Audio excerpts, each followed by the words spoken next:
જય શ્રી કૃષ્ણ.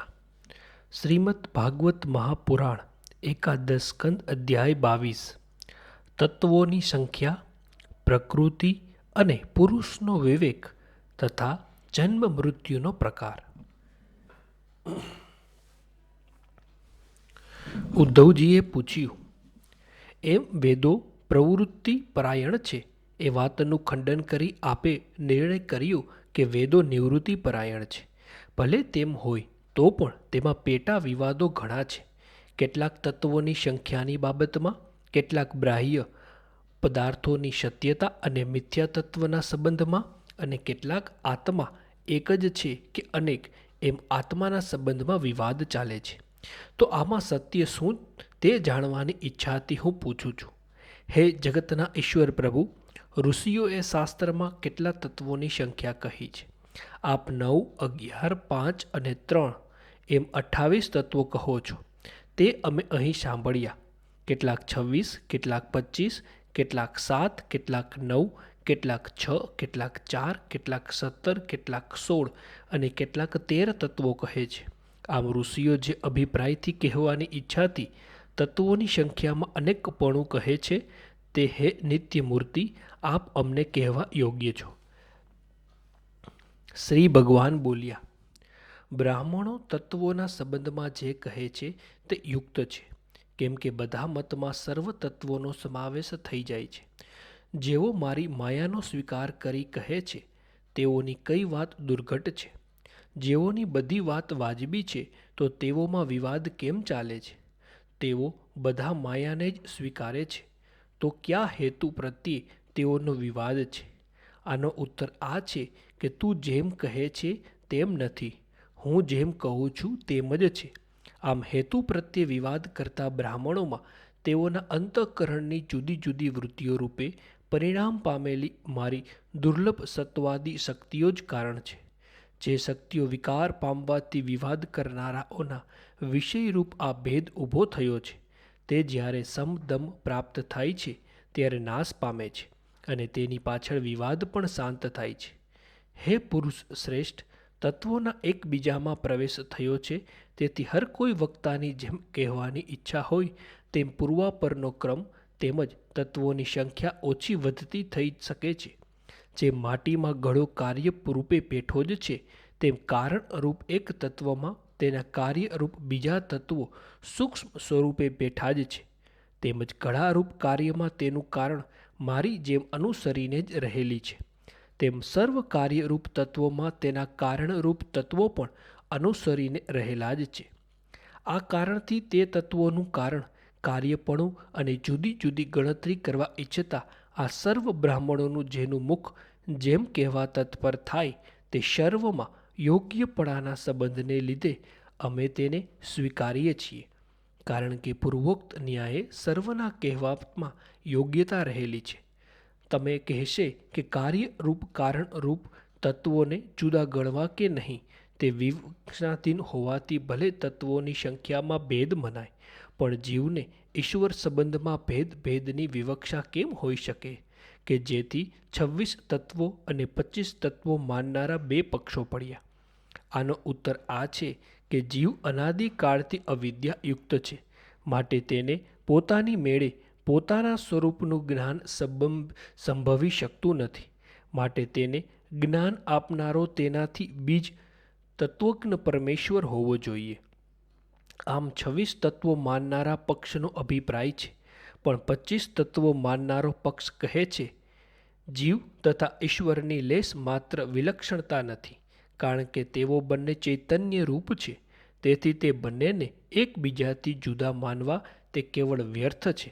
અને જ્ઞાન તો પ્રકૃતિનો ગુણ છે, અર્થાત જ્ઞાન એ સત્વગુણની વૃત્તિ છે, તેથી તેનો પ્રકૃતિમાં સમાવેશ થઈ શકે છે.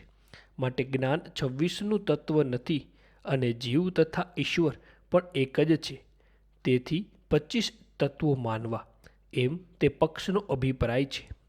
કોઈ કહે છે કે જ્ઞાન તો જીવનો ધર્મ છે, તેને પ્રકૃતિનો ગુણ કેમ કહી શકાય?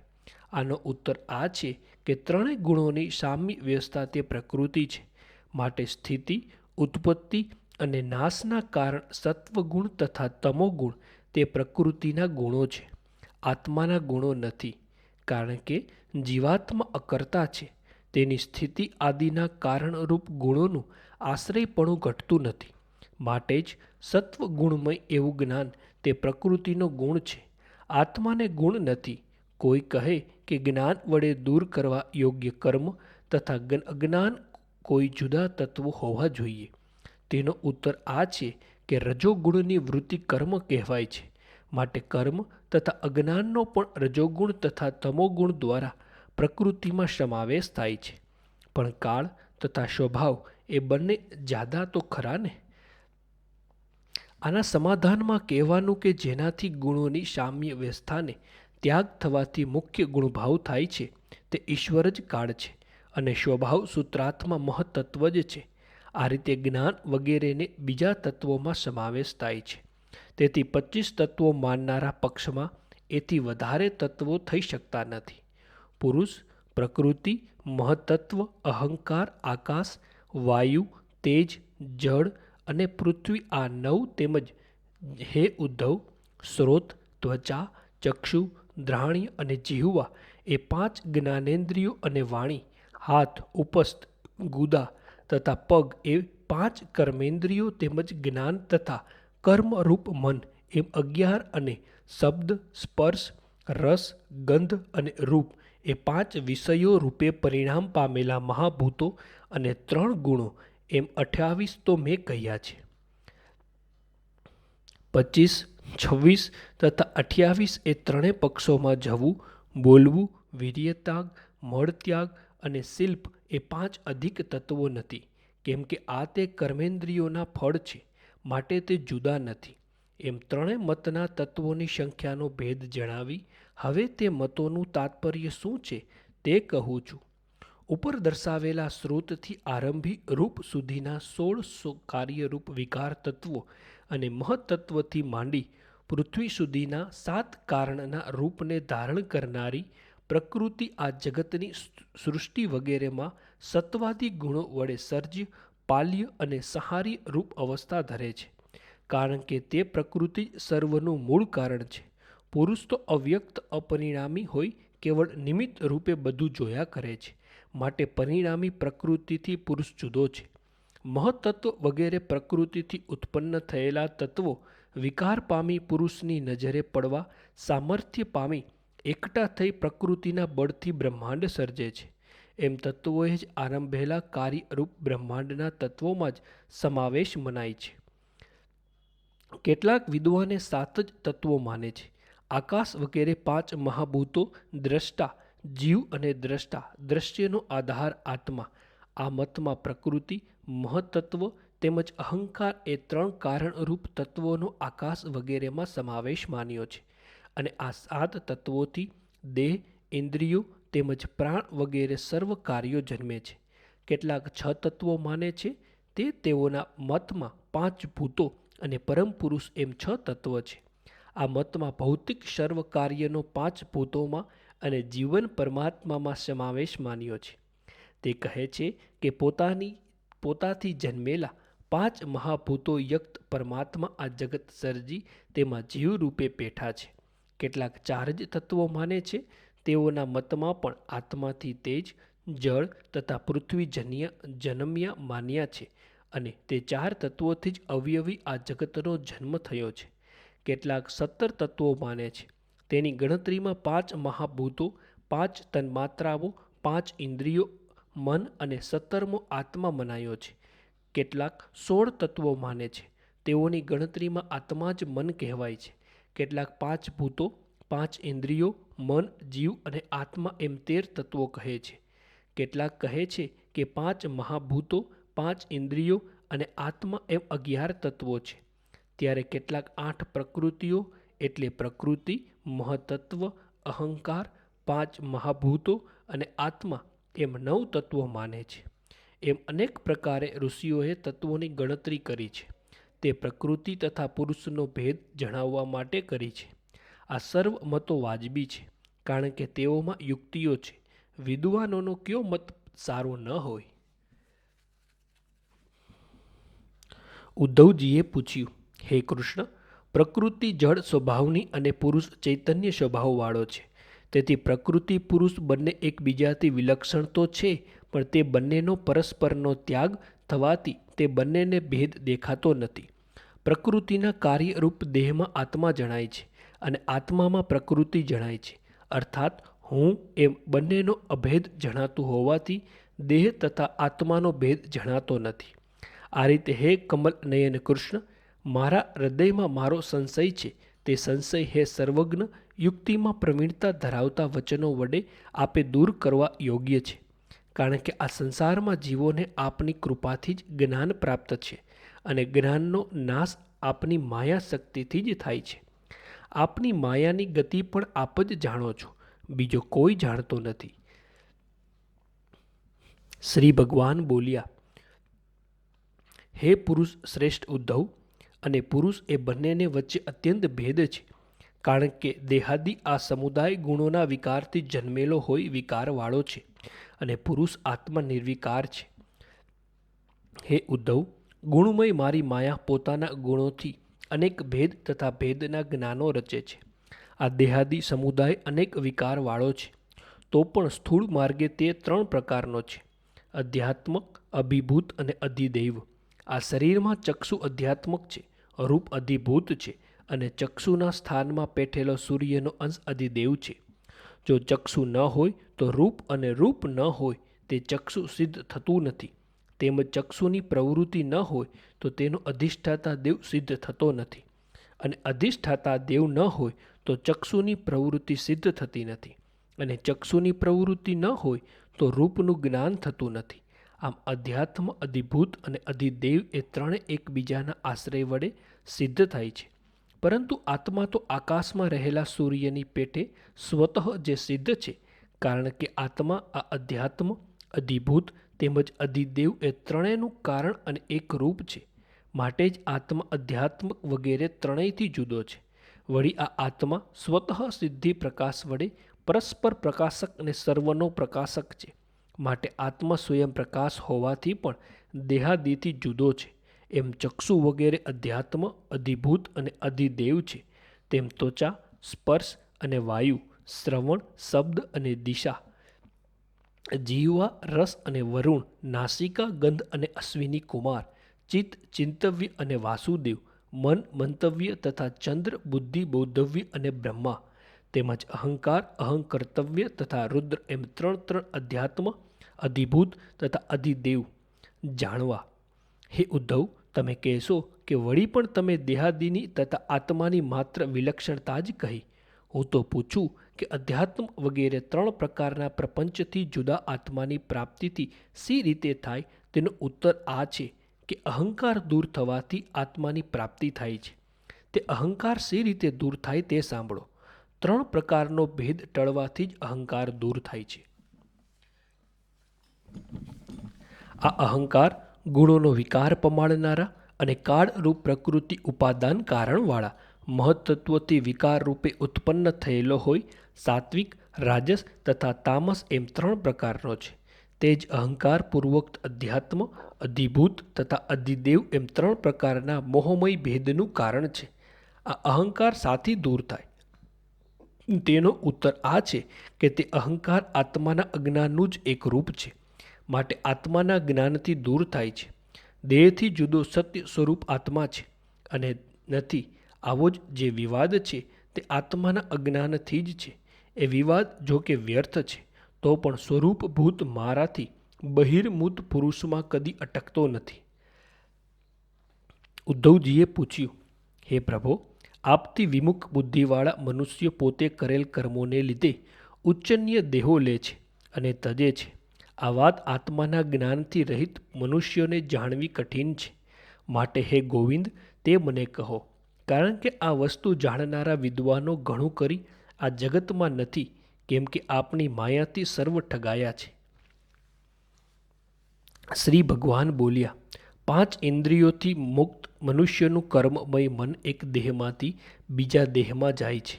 આત્મા તો તેથી જુદો જ છે, છતાં અહંકારથી મનને તે અનુસરે છે. અર્થાત આત્માનું એક શરીરથી બીજા શરીરમાં જવું વગેરે લિંગ શરીર વગેરે ઉપરના અધ્યાસથી ઘટે છે. હવે એ મનને પણ પૂર્વ દેહનો વિયોગ તથા બીજા દેહનો સંયોગ કેવી રીતે થાય છે? તેનો ઉત્તર આ છે કે સ્મરણના વિયોગથી અને યોગથી એ બંને વસ્તુ બને છે. કર્મોને આધીન રહેનારું મન કર્મોથી પ્રાપ્ત કરેલા, જોયેલા અને સાંભળેલા વિષયોનું ધ્યાન કરે છે. પછી ધ્યાન કરતા વિષયોમાં તે પ્રગટે છે અને પૂર્વના વિષયોથી જુદું પડે છે. પછી મનની એ સ્મૃતિ શાંત થાય છે. તેનું પૂર્વ પરનું અનુસંધાન નાશ પામે છે.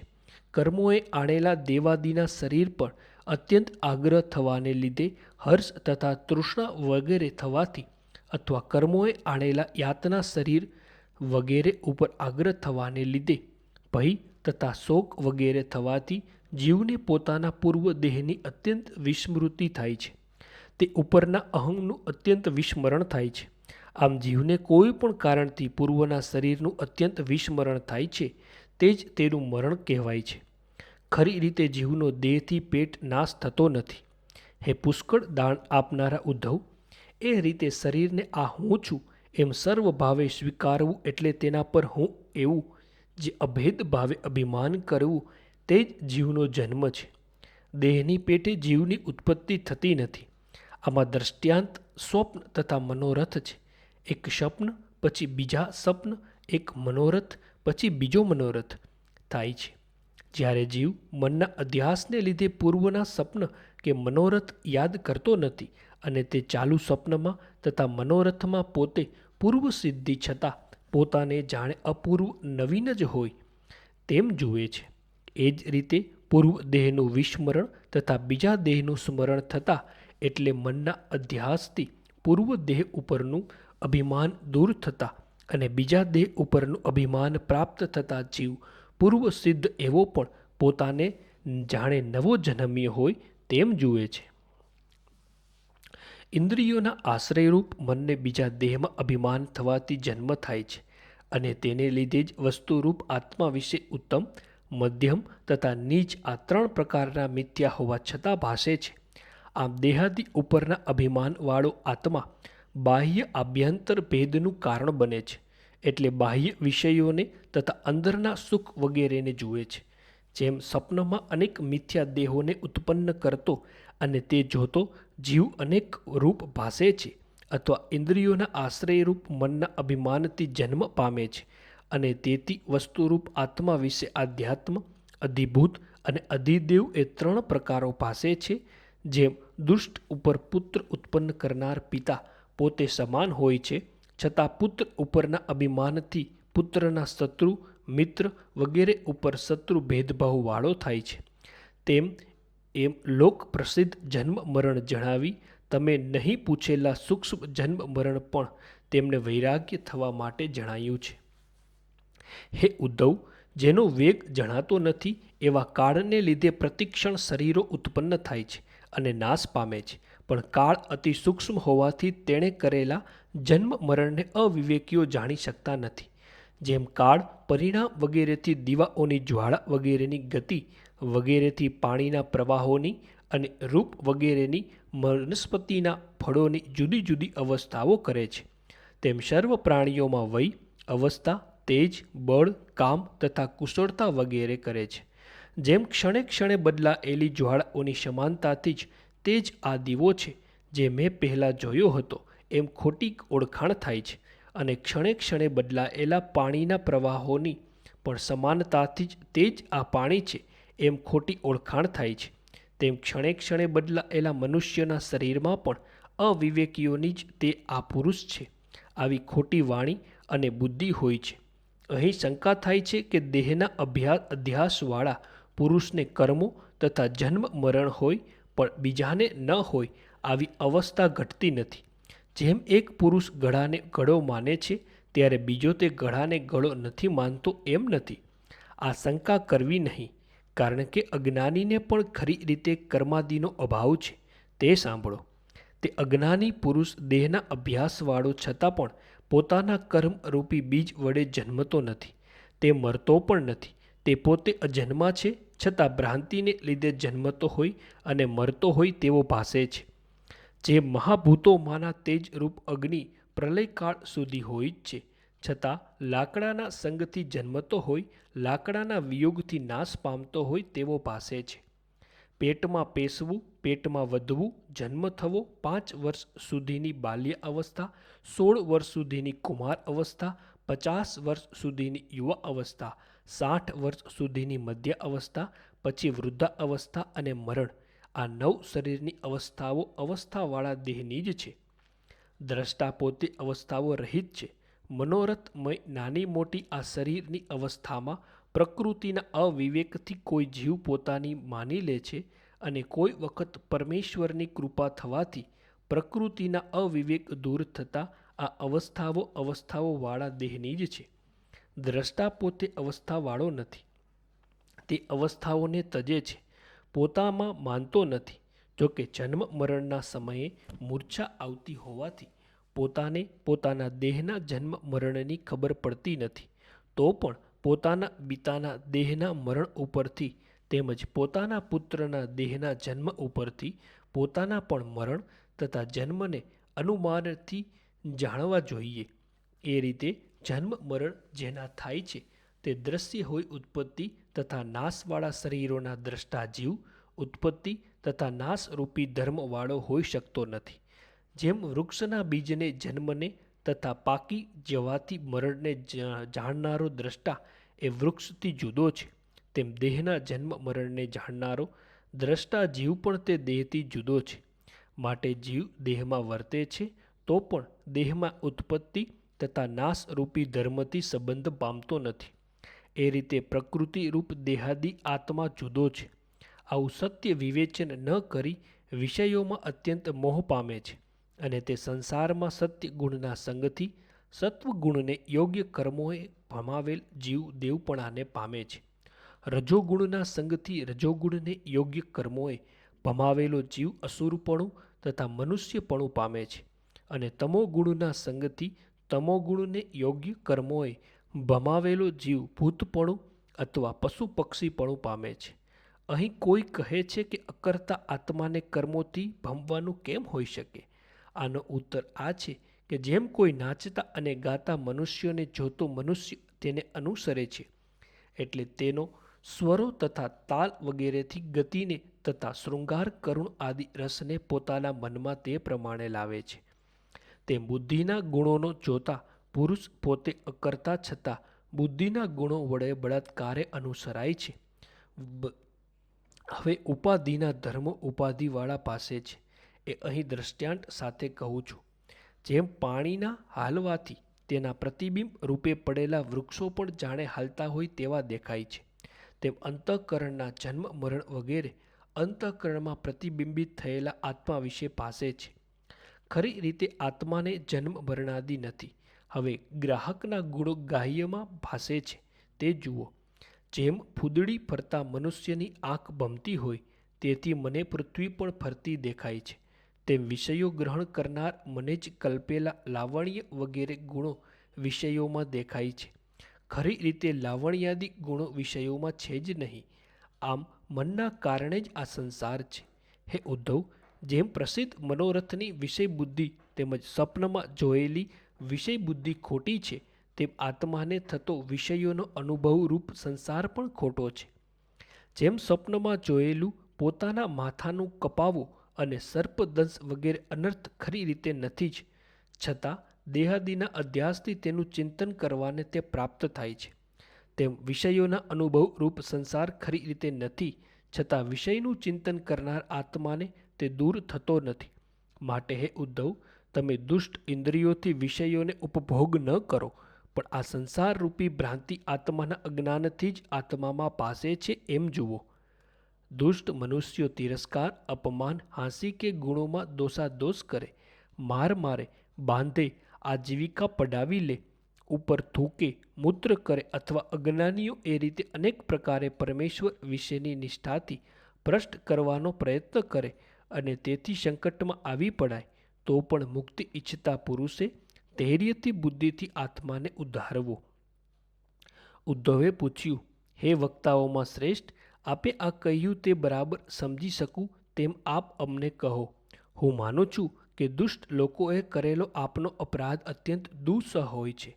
હે વિશ્વાત્મા, ધર્મમાં તત્પર અને આપના ચરણનો આશ્રય લેતા શાંત પુરુષો સિવાય વિદ્વાનોને પણ કોઈ કરેલ અપરાધ અસહ્ય થાય છે, કેમ કે સ્વભાવ અત્યંત બળવાન હોય છે. શ્રીમદ ભાગવત મહાપુરાણ એકાદશ સ્કંદ અધ્યાય 22 સમાપ્ત. જય શ્રી કૃષ્ણ.